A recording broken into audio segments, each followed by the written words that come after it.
Hello there and welcome back to the channel. This is Mel's Gaming here with another The Hunter Call of the Wild video.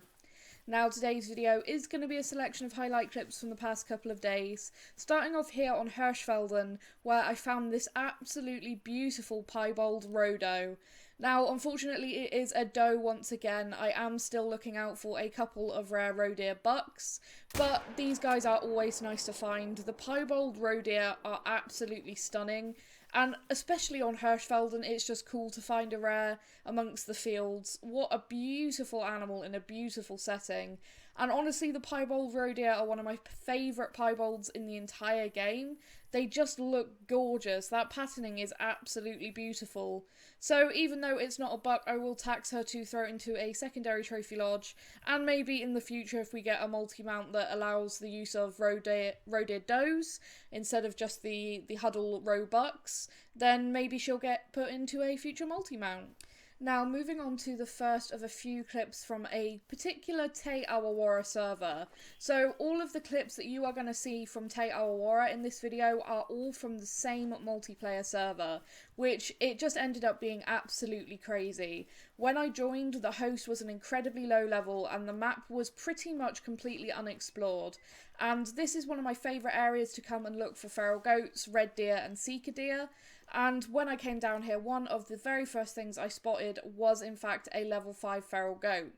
Now this one does have an estimate where he can make diamond, going up to 227 on that estimate, and again, I was pretty confident that I recognised this particular style of horns for the feral goat as a set that could potentially be a diamond. So managed to drop him there with a heart shot from the 243. He didn't go anywhere. Again, this is one of the first types I already had, so I was not too fussed if he was going to troll, but he did make diamond at 212.40. That is a very nice diamond feral goat. Again, not a whole lot under max weight at 49.48 kgs when 50 kgs is max. So yeah, a very, very nice animal to kickstart what was an incredible hunt on this one server. So after shooting that diamond feral goat, the host actually left, and I noticed that they had not hunted red deer at all on this particular server, so I made it red deer drink time, and one of the very first areas I went to had this 9 legendary stag drinking. And it is always cool to see this. That is the big rack, and what a beauty. He's a guaranteed diamond at 251 to 296, and 251 is actually diamond, so he is the bigger rack style. There's two racks that look very similar for the red deer, both of which get called the big rack. But this one is actually sort of the true big rack. This is as big as they can get. There is a very slightly different one that scores normally in the 250s that actually can sometimes troll, but this one is like a guaranteed diamond, and it is so exciting to see these. And it's a bit different for me to be hunting them at night. I normally don't night hunt on Te Awawara. It was just purely because this host had not hunted any red deer. I just had to check in case there would be a legendary or a melanistic or something good on this server for me to hunt. And yeah, finding this was absolutely awesome. So already we had shot that diamond feral goat, and I knew now that I already had another diamond in front of me. Excuse me trying to find him there in the dark with the M1 scope, but yeah, it was actually quite hard to pick him out in the darkness. But it looks really cool, actually, when it's that dark and you have just the silhouette from the outline. I think that looks really, really awesome. But finally, he gave me a shot that I was happy with and managed to put a very solid lung shot into him there. And you can see his health is dropping and he is going down pretty quickly. And here he is on the ground. What an absolutely monstrous stag. That is just an incredible beast. So let's pick him up and see what he scores. And he is actually my biggest diamond red deer ever at 266.20. And he isn't actually that close to max weight. He's 237.29 kgs when 240 is max. But this is a bigger scoring red deer than my max weight one that I shot a couple of weeks ago. But what an absolute giant. That is an incredible stag. And you can see that it was just a single lung with the M1, but it went straight in there and there was just enough penetration to get straight in and do exactly what I needed it to do. absolutely awesome. And at this point, I was already incredibly happy with how this hunt was going. Already got a really nice diamond feral goat, and now my biggest diamond red deer ever. So yeah, at this point, it was going pretty good. So I then headed off to another red deer lake. You can see it's still nighttime at their drink time, so still in the dark, and I'm scanning around this lake just seeing if I get the spot animal icon to come up, and there is another 9 legendary red deer. This was literally only a couple of lakes away from where I shot that first one, but this one is actually the smaller version of that bigger rack, and you'll notice actually that he's going to score significantly lower compared to the previous stag, and you can see on his estimate that kind of is reflected as well at 219 to 265. He's not quite as big, and this rack does normally make diamond. It's very rare that this rack does troll, but I have seen it a couple of times. I know Casey Kilclinton, he got one that trolled, and it is always a shame because, in my opinion, I don't think this rack should troll. Like, this is an awesome trophy red deer. And once again, with that silhouette there, was just waiting for him to pick his head up and give me that shot with the M1 that I was comfortable with. But I was really hoping that this guy would make it, because it would be so cool to have diamond red deer back to back. And there I managed to put a nice long shot on him as well, and you can see very quickly losing HP, and he goes down only a few meters away from where we shot him. But you can see on the ground he does look just huge, but there's very subtle differences that it's very hard to actually describe between this rack and the rack on the previous red deer. But you can see this guy is significantly smaller at 254.80, so a full, actually just over a full 10 points under, more like 11 points. But double long shot there, nice diamond red deer. But yeah, this rack is different. And a lot of people think that this is the same exact rack that you'll see on those 260, 270s. But they are actually very slightly different. If you actually manage to shoot a 250s one with this rack, and then a 260s, 270s with the really big rack, I definitely recommend you put them alongside each other and have a look at the very subtle differences in certain tines, especially around the tops of the antlers. It's really interesting to actually see.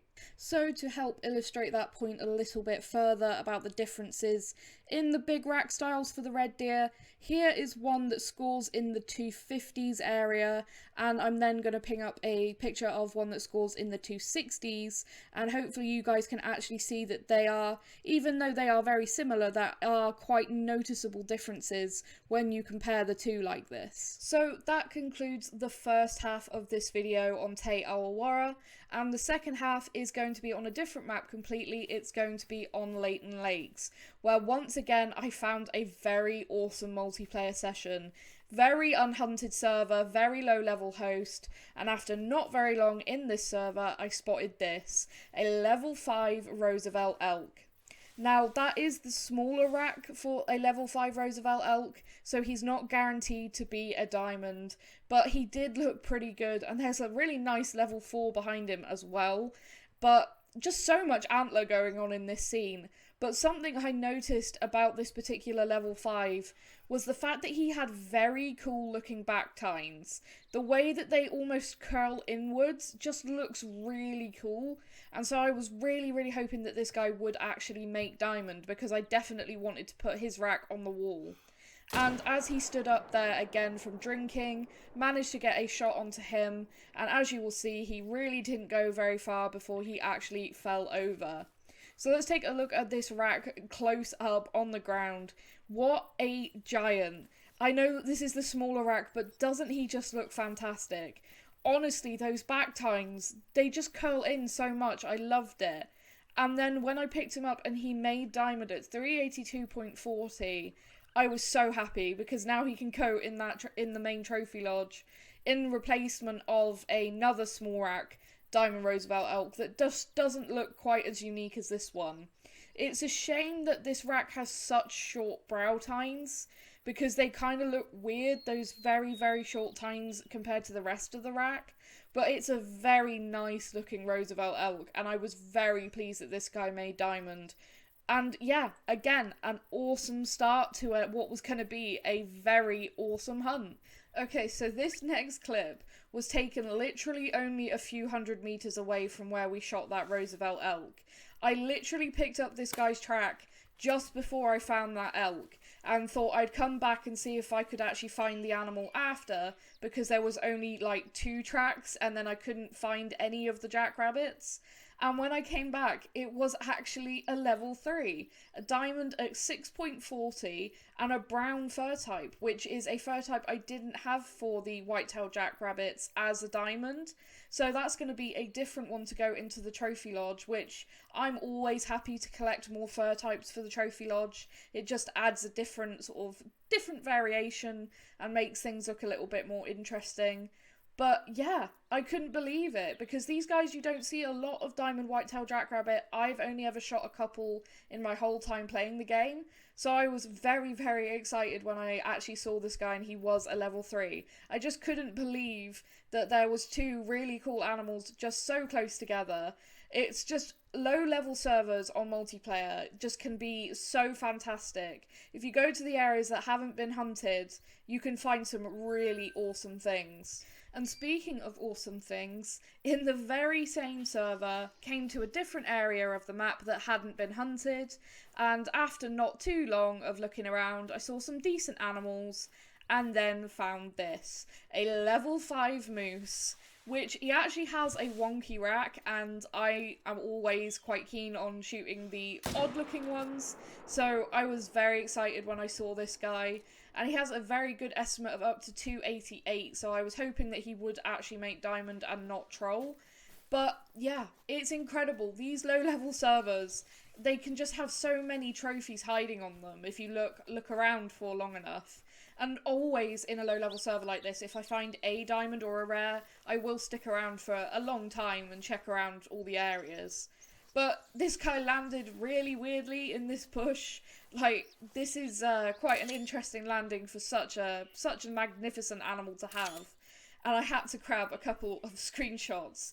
And I was trying to work out where the best place would be to get like a plain background for the harvest screen. And I figured that it would have to kind of be against the body of this moose, because the ground really wasn't sort of giving that nice plain background. And eventually I found this little spot here, which just gave a really nice dark background for the claim screen.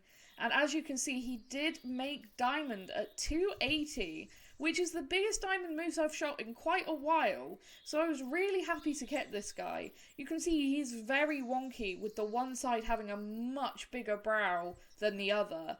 But a very, very nice animal, and it just reminded me of that hunt from Te Awara that had taken place a few days before, where I got those 3 diamonds on that server, the feral goat and the 2 stags. And then this happened on the Leighton server, so it's funny how things like that work out, how you'll get sort of a group of diamonds, nothing, nothing, nothing, a group of diamonds, and yeah, it's funny how it goes with server hopping, where it can be like that. But a very cool looking diamond moose that I was very happy to add to the trophy lodge. And sticking with the theme of pretty cool moose here on Leighton Lakes, I found this guy. Again, this is now on a completely different multiplayer server.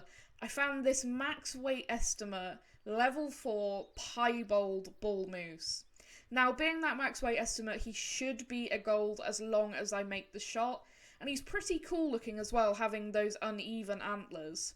Now, unfortunately, I did spook him out of his zone, so I kept an eye on him basically just to see where he was going, hoping that I could actually get him to go alert and give me a shot.